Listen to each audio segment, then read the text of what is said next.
여러분 안녕하십니까? 전기신경치료학회입니다. 제가 한 1년여 전쯤에 어깨 충돌 증후군이라는 병은 없다라는 주제로 영상을 만든 적이 있습니다. 그 내용의 핵심은 견봉 성형술이죠. 어깨뼈를 자르는 수술입니다. 이 수술이 아무 의미가 없다라는 거를 베이스로 깔고 영상을 만들었었는데요. 그랬더니 상당히 많은 분들이 댓글과 문의를 했었습니다. 그때. 주된 질문은요, 어깨뼈가 자라서 힘줄 파열이 되기 때문에 뼈를 잘라내야 되는 수술을 해야 된다. 이런 말을 다른 병원에서 들었는데, 누구 말을 믿어야 되나가 주된 질문들이었습니다. 뭐 그 외에도 많은 질문이 있었어요. 그런데 위 질문하고 크게 차이가 나지 않습니다. 내용만 조금 다르죠. 그래서 제가 한번 날 잡고 유튜브에서요, 견봉 성형술과 관련해서 검색을 해봤습니다. 물론 영어로도 해봤고요. 왜냐하면 환자분들이 유튜브를 통해서 정보를 많이 찾으시잖아요. 그래서 다른 분들은 어떻게 얘기를 할까 그게 정말 궁금했거든요. 그런데 찾아봤더니요. 거의 뭐 한국이나 외국이나 최상단에 뜨는 거의 모든 영상들이 어깨뼈가 자라면 마치 힘줄 파열의 원인이 되고 통증이 심하면 수술까지 해야 되는 것으로 소개를 하고 있었습니다. 그래서요, 오늘은 제가 견봉 성형술로 뼈를 잘라내는 수술이 통증과 아무 상관이 없다는 거를 논문을 근거로, 그리고 제가 그동안 공부해온 과정을 설명드리면서 또한 임상에서 직접 경험한 것을 근거로 영상을 한번 제작해 보겠습니다.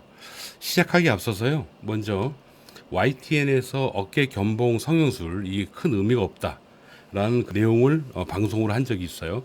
그 영상을 먼저 보시고 제가 시작을 해보도록 하겠습니다.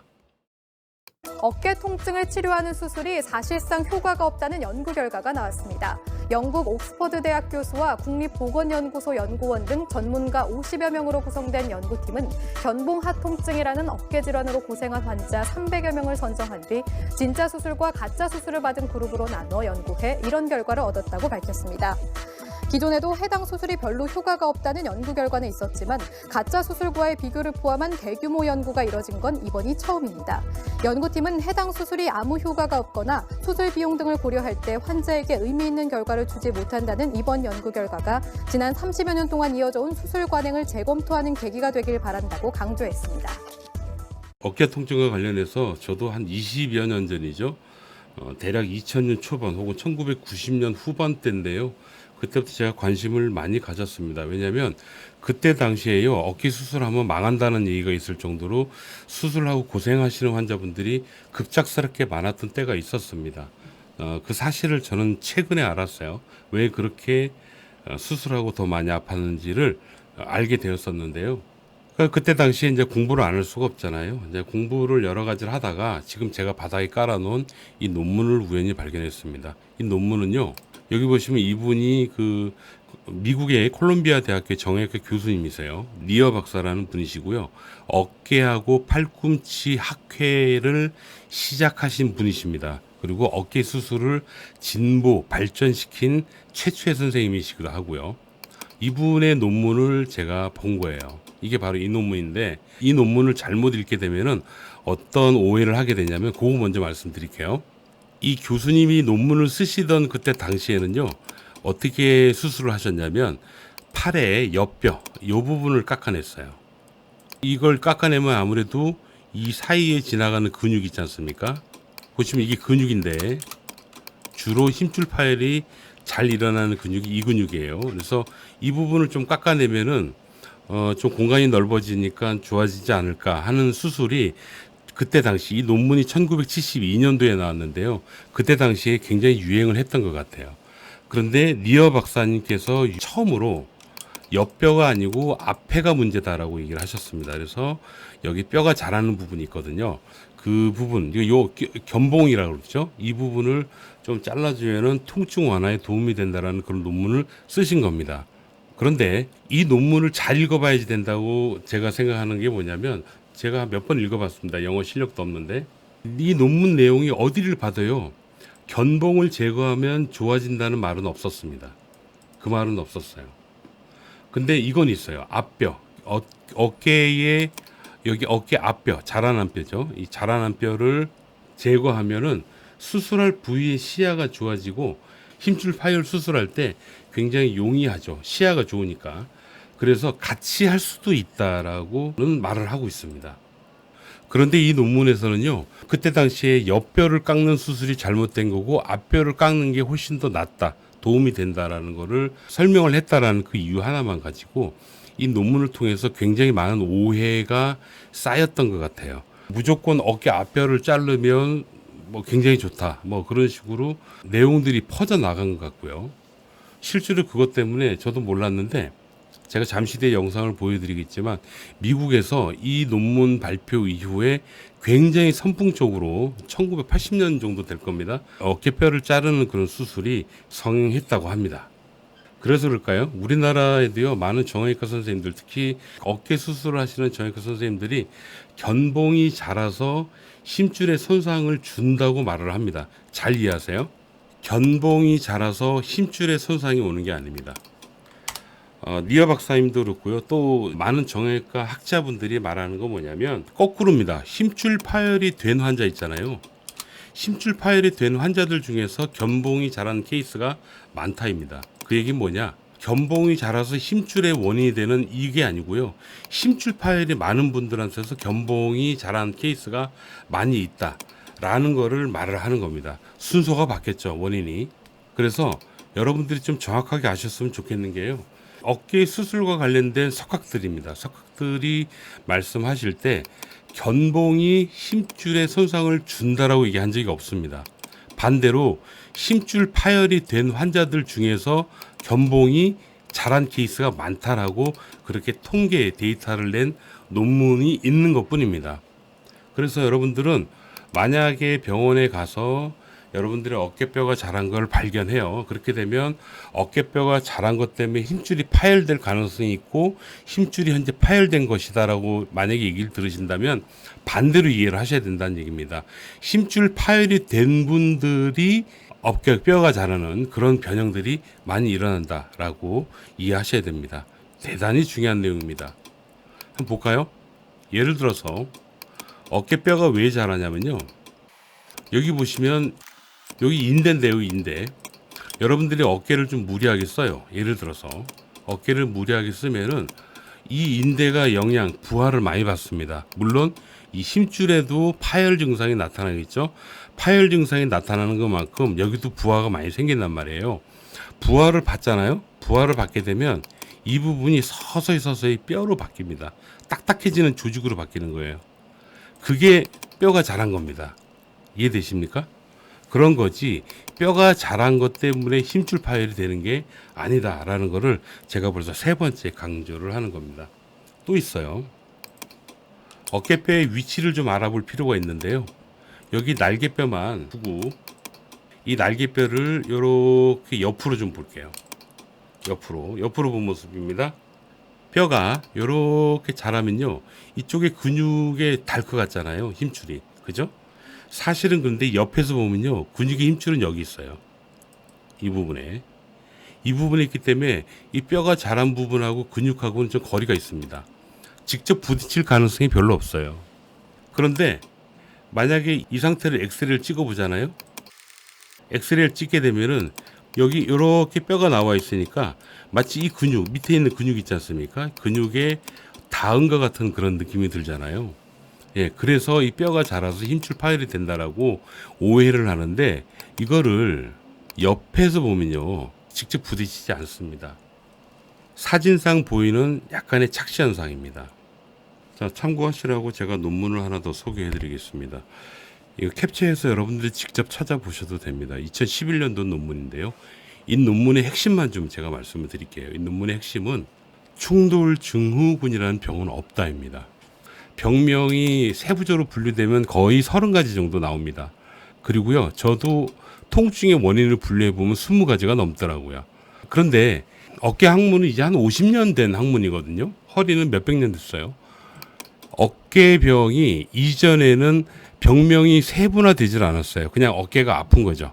어깨가 아프다. 그러니까 어깨가 아프면 무조건 충돌증후군이라고 얘기를 한 겁니다. 예를 들자면 충돌증후군은 요즘은요, 회전근개 파열, 점액낭염, 관절낭염, 와순 파열, 근막 통증 증후군 등등등 여러 가지가 있어요. 석회와 건염도 아주 유명한 어깨 질환이죠. 이런 모든 것들을 뭉뚱그려서 옛날에는 충돌 증후군이라고 불렀던 겁니다. 근데 그게 이제 세분화돼 가지고 이런 식으로 분류가 된 거거든요. 그래서 요즘은 두 가지가 같이 사용이 되고는 있는데, 엄밀히 따지면 제가 아까 보여드렸던 이 논문 있지 않습니까? 이 논문에서 2011년도에요. 2011년도에 충돌증후군이라는 병은 없다라고 정의를 내린 거죠. 그렇다면 견봉 성형술, 어깨뼈를 잘라주는 수술, 이 수술은 마치 그 충돌 증후군, 어깨뼈가 충돌이 돼가지고 생기는 병, 그래서 어깨뼈를 잘라줘야지만 된다, 이런 논리로 여러분들한테 설명을 하잖아요.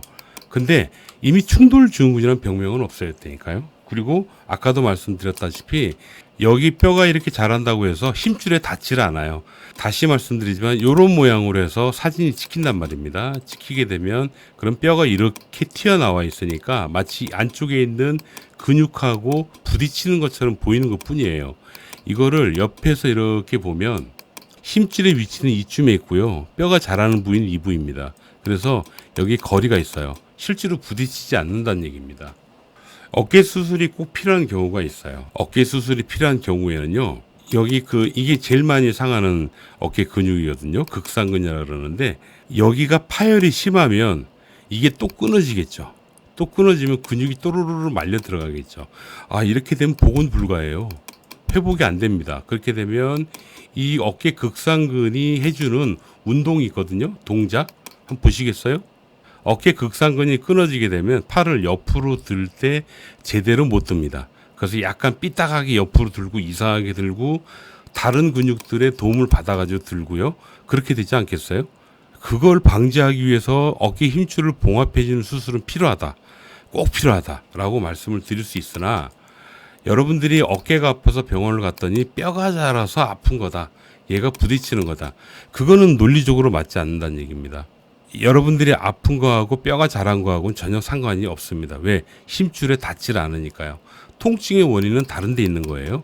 이런 경우엔 수술을 하지 않습니다. 다만 병원에 가서 확인했더니 힘줄 파열이 좀 심해요. 심하다. 그런데 뼈도 자라 있어.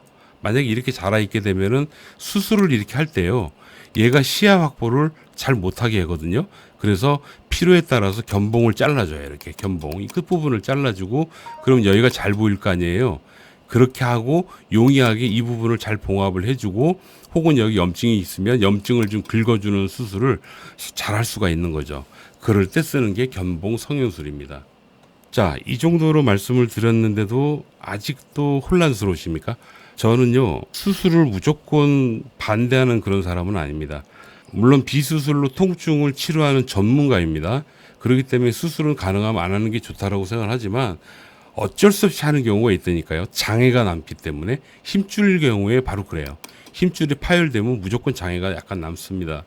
그걸 방지하기 위해서 수술하는데 그 외적으로 수술할 거리가 별로 없어요. 다만 견봉 성형술만 가지고 얘기를 하자면, 힘줄 파열 수술을 잘 하기 위해서 이 부분을 제거해서 시야 확보를 하는 것, 이게 목적이다.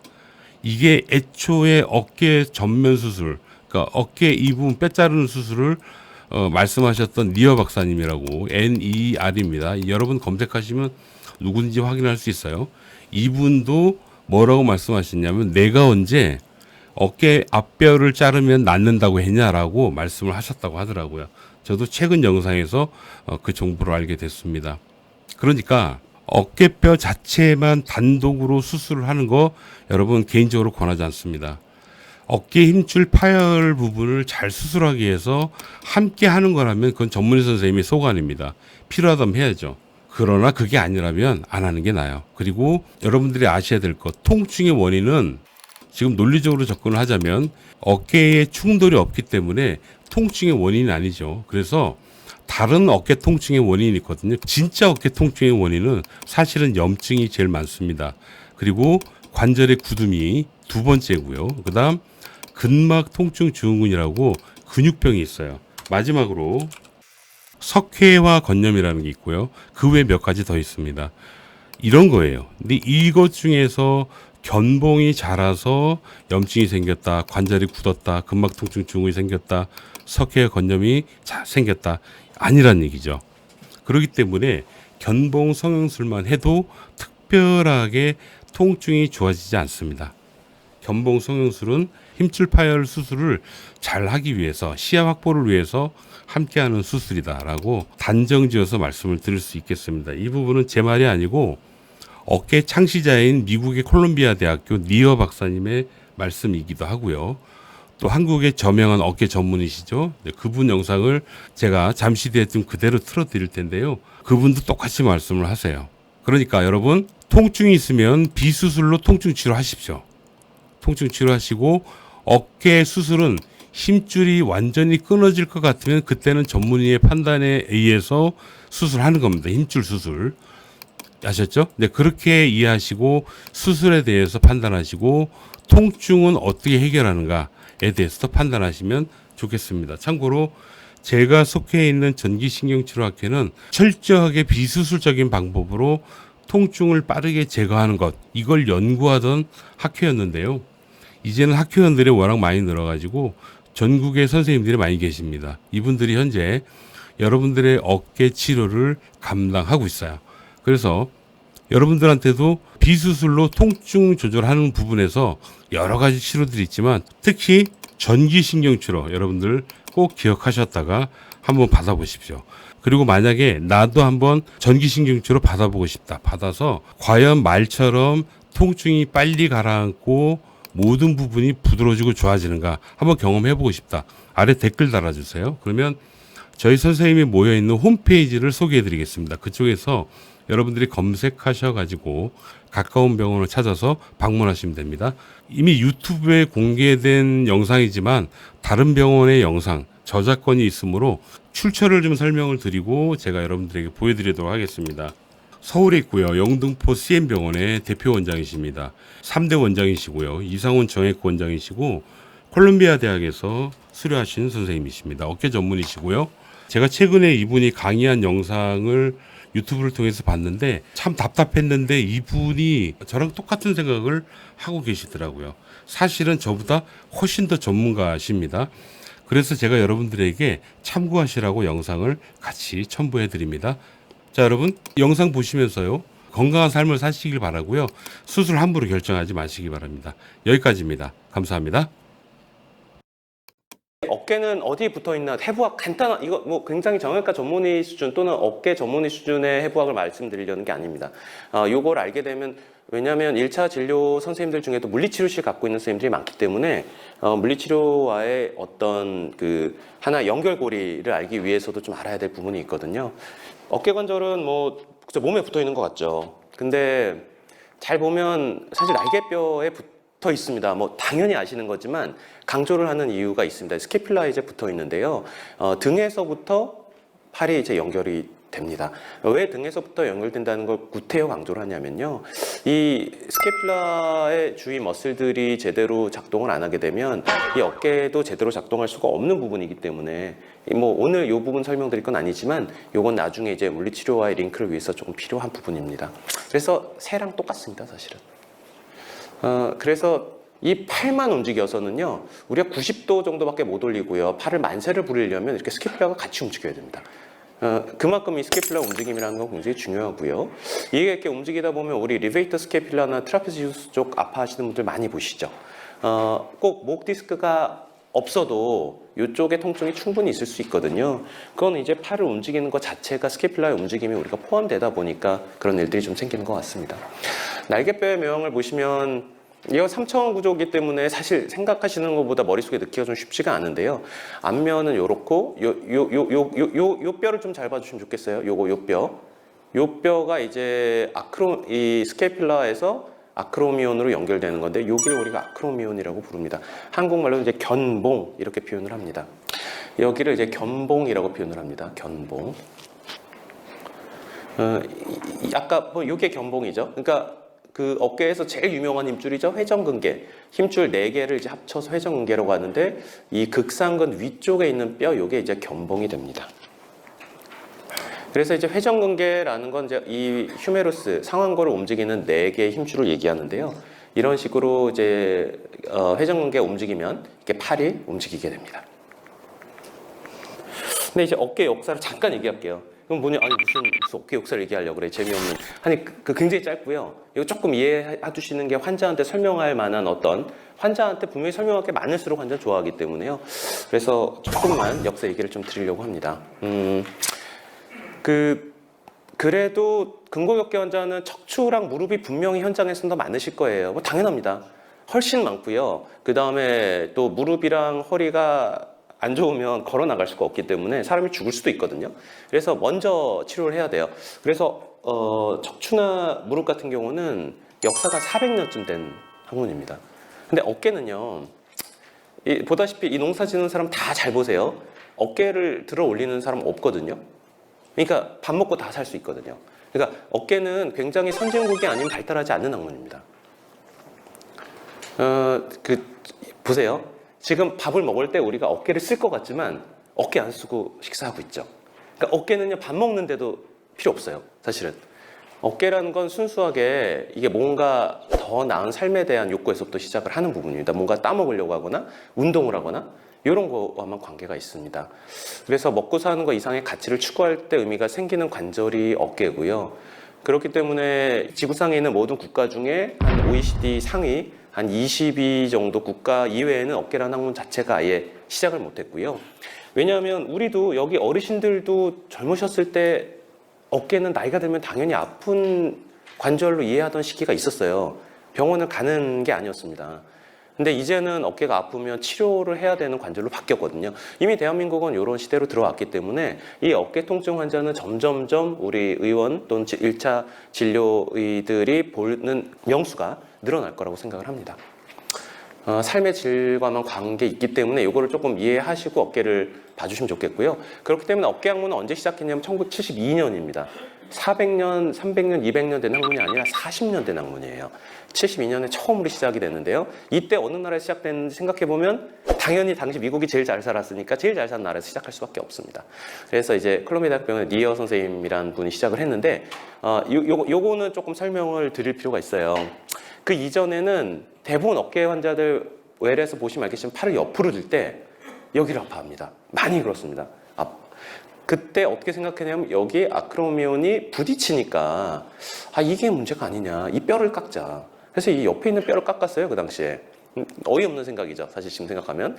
그래서 한국도 한 20년 전까지만 해도 통용되던 이야기인데요.